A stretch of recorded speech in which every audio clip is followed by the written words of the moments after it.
Javier Milei defiende que la deflación estructural no tiene por qué ser negativa para una economía. ¿Pero es esto realmente así? Veámoslo. En el vídeo de ayer expliqué que si Javier Milei congela la base monetaria en pesos y la economía argentina avanza hacia una dolarización espontánea, la única forma de que dispondrán los argentinos de incrementar sus tenencias de liquidez es a través de la deflación. Y es que a través de la deflación, por un lado, la oferta monetaria real del país se incrementa, una misma unidad monetaria, un dólar ve incrementado su poder adquisitivo y por tanto aquellos argentinos que tengan dólares tendrán con una misma cantidad nominal de dólares un mayor poder adquisitivo frente al resto de bienes y servicios de la economía y por otro lado a través de la deflación se tiende a conseguir un superávit exterior, es decir, se tiende a exportar más de lo que se importa y por consiguiente tienden a entrar dólares del resto del mundo dentro de la Argentina. En realidad, sin embargo, existe una tercera forma de acomodar la mayor demanda de liquidez por parte de los argentinos sin necesidad de recurrir a la deflación. Y esa tercera forma consiste en permitir que el sistema financiero pueda crear, pueda manufacturar deudas a muy corto plazo pagaderas en dólares. Las deudas a muy corto plazo, por ejemplo a la vista, y muy seguras pagaderas en un determinado dinero, por ejemplo dólares o euros, son para la inmensa mayoría de personas títulos monetarios sustitutivos del dinero al que dan derecho. Para muchas personas un billete de 100 euros es exactamente lo mismo que un saldo en su cuenta corriente bancaria de 100 euros. Pero el billete de 100 euros es un dinero creado por el Banco Central Europeo, mientras que la cuenta corriente de 100 euros es un dinero o una moneda creada por el banco. Y es que el sistema financiero en general, y más en particular y sobre todo el sistema bancario, es capaz de crear, si se le permite, lo que en economía llamamos sustitutos del dinero, sustitutos monetarios, es decir, títulos de deuda a corto plazo y muy seguros que en el tráfico mercantil se intercambian de mano en mano como si fueran dinero. No son dinero porque es deuda pagadera en dinero, pero es una deuda a tan corto plazo y tan segura que a efectos prácticos satisface las demandas de liquidez de los agentes económicos y se puede utilizar entre ellos como si fuera dinero. Pues bien, si Argentina tuviera un sistema bancario sano que pudiese crear títulos de deuda a muy corto plazo y muy seguros, lo que comúnmente se llama depósito a la vista, pagaderos en dólares, entonces, si la demanda de dólares aumenta en el conjunto de la Argentina, sería posible que el conjunto de los argentinos tuviesen más dólares sin necesidad de recurrir a la deflación, es decir, sin necesidad de incrementar el poder adquisitivo interno del dólar o sin necesidad de generar un superávit exterior para traer los dólares de fuera a través de una caída de los precios internos. Se podría satisfacer la mayor demanda general de dólares dentro de la Argentina con un incremento de la oferta de depósitos bancarios pagaderos en dólares. Pero mucho me temo que Javier Milei no es muy partidario de esta última idea. Javier Milei ha defendido desde hace años un modelo de banca Simons, que como ya explicamos en un vídeo anterior consiste en prohibir que los bancos puedan incrementar la oferta monetaria en términos netos, porque se les impone que cualquier depósito a la vista pagadero en dólares que generen deba estar respaldado al 100% por reservas en dólares, de tal manera que, como digo, los bancos no pueden incrementar netamente la oferta monetaria, porque para crear más depósitos a la vista pagaderos en dólares tienen que drenar la misma cantidad de dólares en billetes, en reservas del resto de la economía. Por tanto, por cada dólar que se añade a la economía en depósitos bancarios, se retira un dólar en billetes de la economía. Como digo, Javier Milei ha defendido desde hace años el modelo de banca Simons, pero es que en esta misma conferencia, en el Foro Económico Internacional de las Américas, él mismo volvió a sugerir que intentaría aprobar una reforma financiera donde se impusiera un coeficiente de caja del 100% a los bancos y donde por tanto se le prohibiera a la banca que pudiese aumentar en términos netos la oferta de depósitos a la vista pagaderos en dólares. Escuchemos este fragmento de Milei. Al mismo tiempo, otra cosa que vamos a hacer y que estamos trabajando es en una reforma del sistema financiero para ir a un sistema integrado con el mercado de capitales y construir una banca que sea anticorridas. Cuando habla de banca anticorridas, presumiblemente se está refiriendo a un modelo de banca como el de la banca Simons, con un coeficiente de caja del 100%. Sin embargo, todavía no voy a opinar mucho sobre esto, porque únicamente es un esbozo de lo que ha dicho Milei en una conferencia y habrá que ver los detalles de su reforma financiera. Porque si, por ejemplo, Javier Milei impusiera un coeficiente de caja del 100% a la banca argentina, pero permitiera que las reservas de los bancos argentinos que computan para ese 100% sean los depósitos bancarios en dólares de otros bancos extranjeros, como esos bancos extranjeros no están sometidos al coeficiente de caja del 100%, podría seguir habiendo de manera indirecta elasticidad monetaria, aumentos netos de la oferta monetaria dentro de la Argentina. Los bancos argentinos actuarían como intermediarios entre los ciudadanos argentinos y los bancos extranjeros, que aumentarían los depósitos a la vista pagaderos en dólares que les serían transferidos a los bancos argentinos como reservas. Pero como digo, cuando Javier Milei presente su reforma financiera, opinaremos sobre ella. De momento, lo que quiero es explicar por qué una economía con una oferta monetaria absolutamente rígida, que es una de las posibilidades que quizá está barajando Javier Milei como reforma monetaria para la Argentina, ¿por qué una economía con una oferta monetaria absolutamente rígida y, por tanto, abocada a la deflación, sería una economía que funcionaría mal?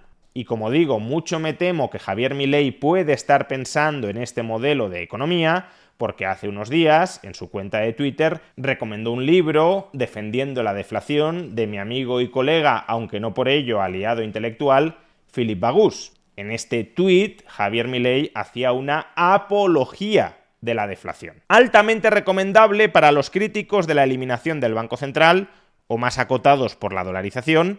Recomiendo que no se le acerquen al libro porque tomarán una idea de las tonterías que han dicho a lo largo del debate.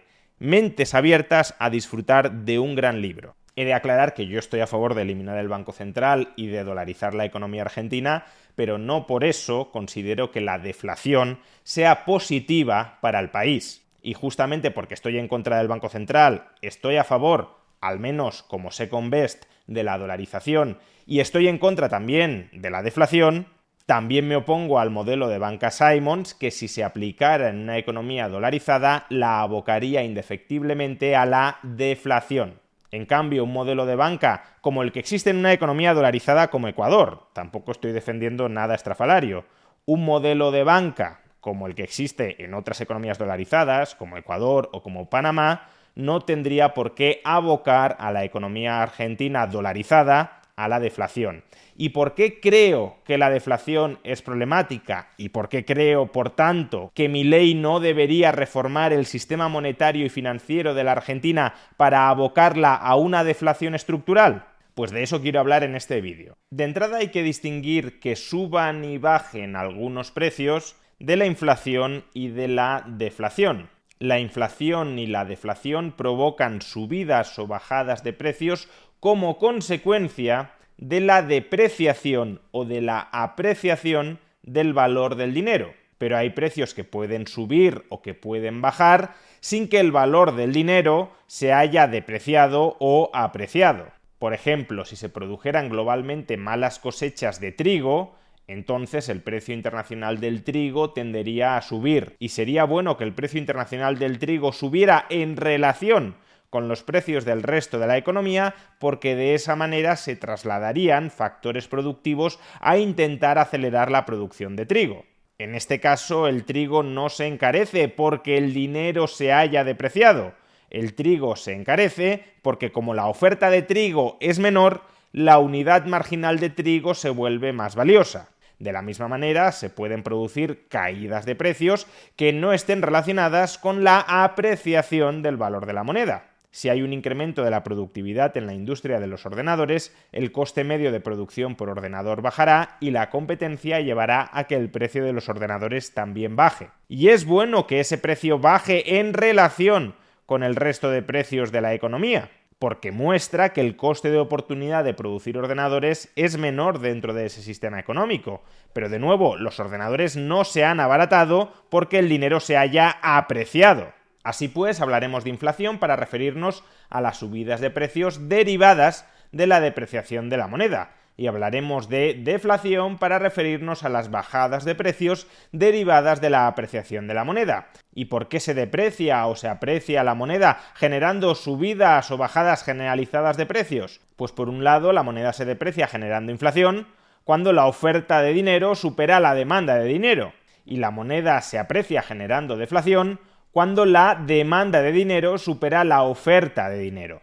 Y tanto la inflación como la deflación, tanto la depreciación del valor de la moneda como la apreciación del valor de la moneda resulta negativo para la coordinación económica. ¿Y por qué la inestabilidad a la baja o al alza del valor del dinero resulta negativo para la coordinación económica? Bueno, cuando la inflación o la deflación tienen un carácter inesperado, es decir, cuando los agentes económicos no habían previsto la depreciación o la apreciación del valor de la moneda y por tanto las subidas o bajadas de precios derivadas de esa depreciación o apreciación de la moneda, creo que es bastante sencillo de entender por qué esa inflación o esa deflación inesperadas genera descoordinaciones económicas. Y es que la inflación y la deflación no esperadas generan redistribuciones arbitrarias de riqueza, generan recapitalizaciones y descapitalizaciones de algunos agentes económicos que no están vinculados con el valor, con la riqueza que generan para el mercado. Por ejemplo, en el caso de la inflación no esperada, los deudores se enriquecen a costa de descapitalizar, a costa de empobrecer a los acreedores. O de la misma manera, la inflación no esperada enriquece a aquellos que antes de la inflación se han desprendido del dinero para comprar bienes que se encarecen con la inflación, y empobrece a aquellos que antes de la inflación no prevista se han desprendido de bienes para acumular dinero. Ese dinero es el que con la inflación pierde valor. Creo que todos entendemos, especialmente en Argentina, por qué la inflación no esperada genera descoordinación económica y genera redistribuciones arbitrarias de riqueza. Pero lo mismo sucede con la deflación no esperada. Con la deflación no esperada se enriquece el acreedor y se empobrece el deudor, porque el deudor ha de devolver en el futuro una cantidad de dinero que tiene mayor valor que el que recibió en primer lugar como préstamo. Y de la misma manera, con la deflación, se enriquece quien antes de esa deflación no esperada ha vendido bienes para acumular dinero, ese dinero se revaloriza con la deflación, y en cambio se empobrece aquel que antes de la deflación no esperada se ha desprendido de dinero para comprar bienes, porque esos bienes son los que se abaratan en términos de dinero con la deflación. En suma, con la inflación no esperada se enriquece quien adopta una posición corta en dinero y se empobrece quien adopta una posición larga en dinero, mientras que con la deflación no esperada se enriquece quien adopta una posición larga en dinero y se empobrece quien adopta una posición corta en dinero. ¿Y esos enriquecimientos o esos empobrecimientos guardan alguna relación con el valor que cada uno de esos agentes económicos es capaz de generar para terceros a través del mercado? No, ninguna relación. Son enriquecimientos y empobrecimientos arbitrarios que derivan de la fluctuación de valor de la unidad monetaria de esa economía. Es como si cada día redefiniéramos el estándar de longitud dentro de esa economía. Unos días un metro son 100 centímetros y otros días un metro son 200 centímetros. Pues en tal caso, a aquellas personas a las que les tengan que entregar un metro de tela el día en el que redefinimos metro como 50 centímetros, esas personas saldrán perdiendo, y aquellas que les tienen que entregar 50 centímetros de tela en lugar de 100 centímetros de tela saldrán ganando. En cambio, las personas que tengan que recibir un metro de tela el día en el que redefinimos metro como 200 centímetros saldrán ganando, y las personas que tengan que entregarles 200 centímetros de tela, porque así se obligaron contractualmente, saldrán perdiendo. Pero ¿qué relación guardan estos enriquecimientos y empobrecimientos arbitrarios, que derivan de la fluctuación igualmente arbitraria de la definición de metro de tela? ¿Qué relación guarda todo ello con la capacidad de cada uno de estos agentes económicos para satisfacer las necesidades más urgentes del resto de agentes económicos al menor coste posible? Pues absolutamente ninguna. Por eso, tanto con la inflación como con la deflación no esperadas, te puedes encontrar que modelos de negocio muy buenos, que satisfacen necesidades muy importantes a costes muy bajos, terminan quebrando, y que modelos de negocio muy malos, que satisfacen necesidades muy poco valiosas a un coste muy alto, terminan siendo recapitalizados gracias a que han tenido suerte con la redistribución inflacionaria o deflacionaria a su favor. Por tanto, lo ideal es que el valor de la unidad monetaria no fluctúe ni a la baja, inflación, ni al alza, deflación, porque eso solo genera redistribuciones arbitrarias de riqueza no relacionadas con la capacidad de cada agente económico para satisfacer de la forma más eficiente posible las necesidades de los demás. Y para que el valor de la unidad monetaria no fluctúe, ni la oferta de dinero ha de ser superior a la demanda de dinero, ni la demanda de dinero ha de ser superior a la oferta de dinero. Y eso se puede conseguir en un entorno de banca libre sin banco central, siempre que no exista un coeficiente de caja del 100%, es decir, la banca Simons que defiende Javier Milei. En un entorno de banca libre sin banco central estatal, la oferta monetaria es elástica.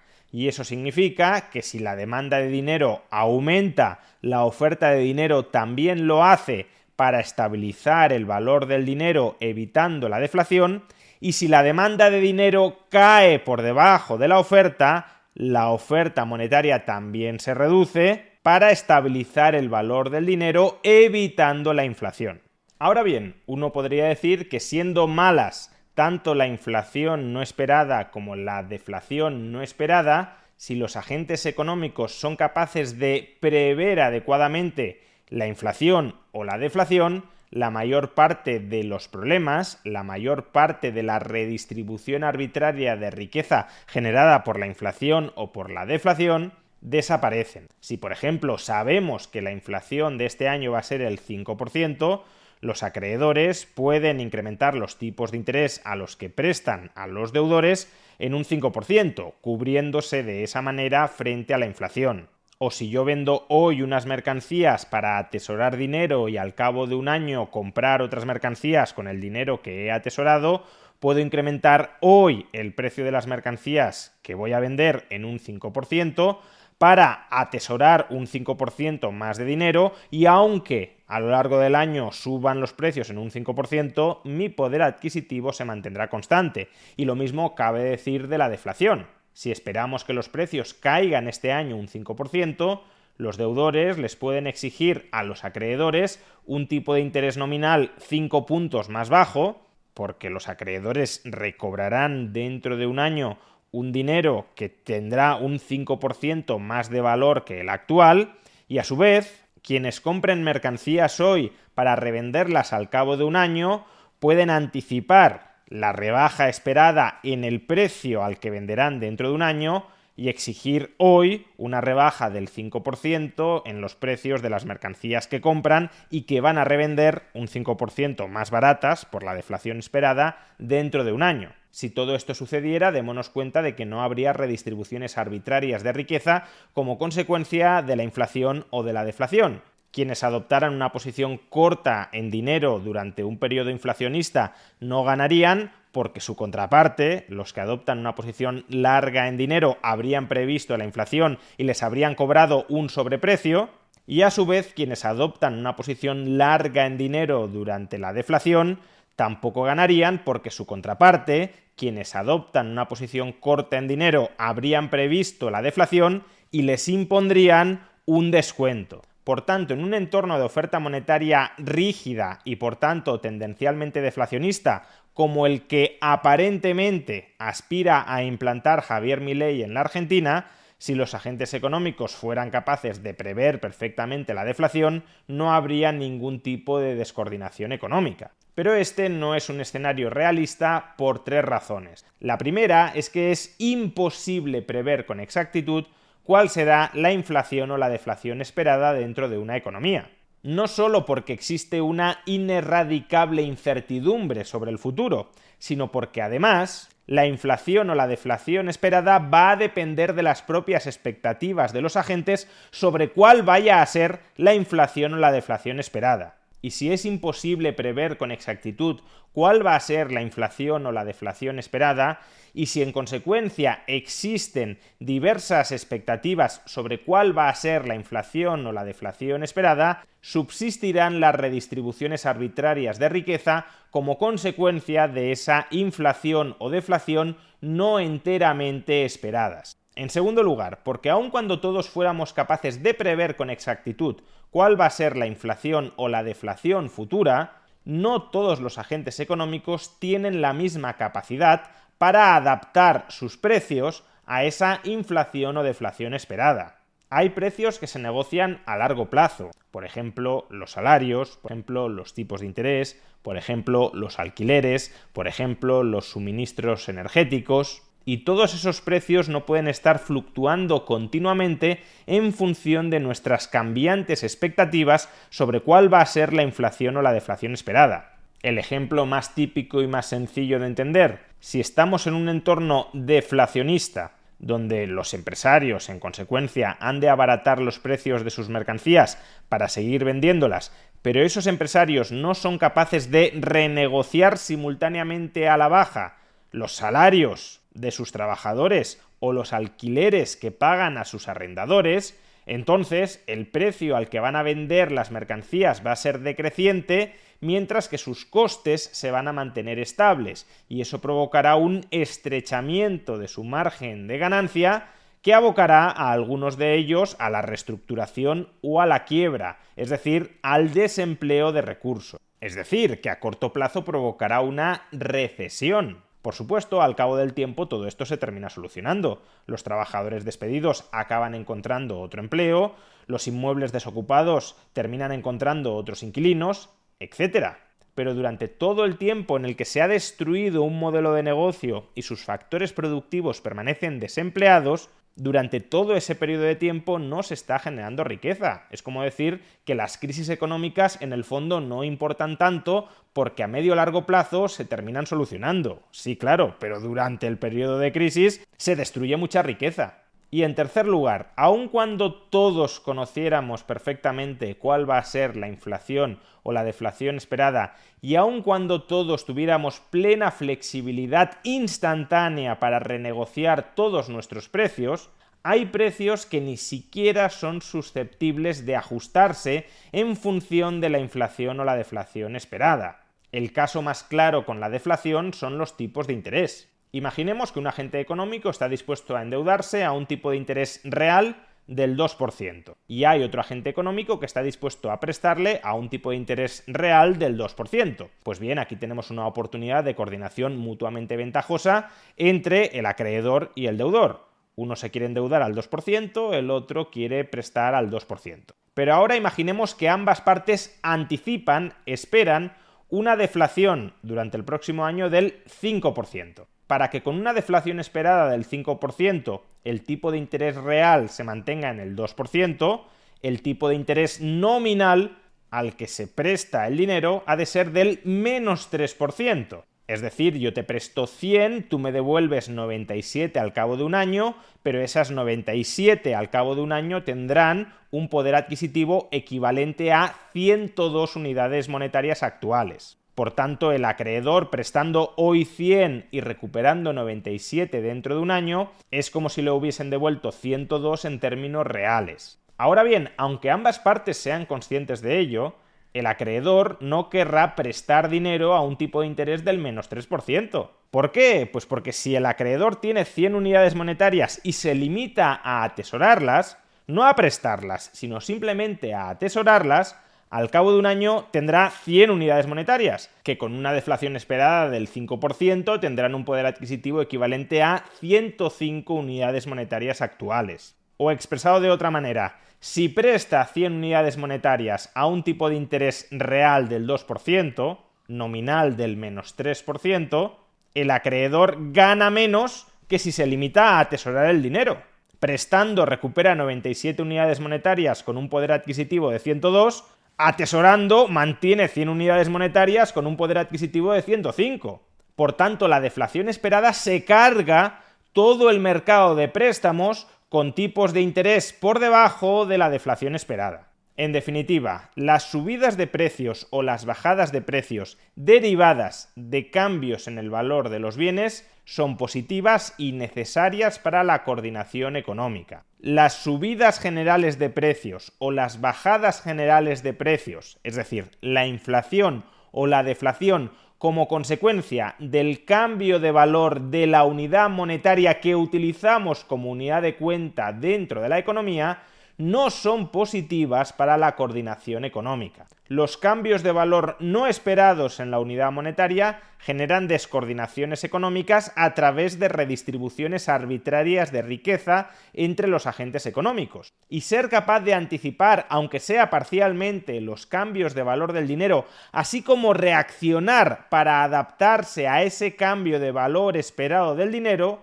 resulta costoso y por tanto no posible en el margen. Y cuanto mayor sea el margen de no adaptación a la inflación o a la deflación futura, es decir, cuanta mayor sea la inflación o la deflación no esperada, mayor la descoordinación y mayor la redistribución arbitraria de riqueza. Por tanto, no, imponer en Argentina un sistema monetario y financiero conducente a la deflación estructural sería un enorme error a largo plazo de Javier Milei.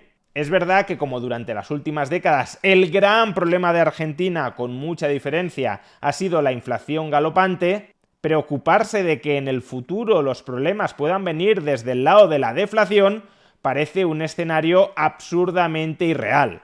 Pero precisamente porque en Argentina existe, con razón, lógicamente, un sesgo antiinflacionista muy fuerte, hay que advertir y evitar que el país sobrereaccione instituyendo problemas similares a los que tienen ahora, pero desde el lado deflacionista. Libertad monetaria y libertad bancaria, simplemente eso, no a la banca Simons, que no deja de ser una regulación estatal en contra de la libertad bancaria. Una regulación estatal que evitaría que el libre mercado estabilice espontáneamente el valor del dinero. Es decir, una regulación estatal que impondría artificial y coactivamente la deflación estructural dentro del país. Y tan descoordinadora puede ser una inflación estructural como una deflación estructural perpetradas a través del Estado. Así que no, ojalá Javier Milei no siga ese camino.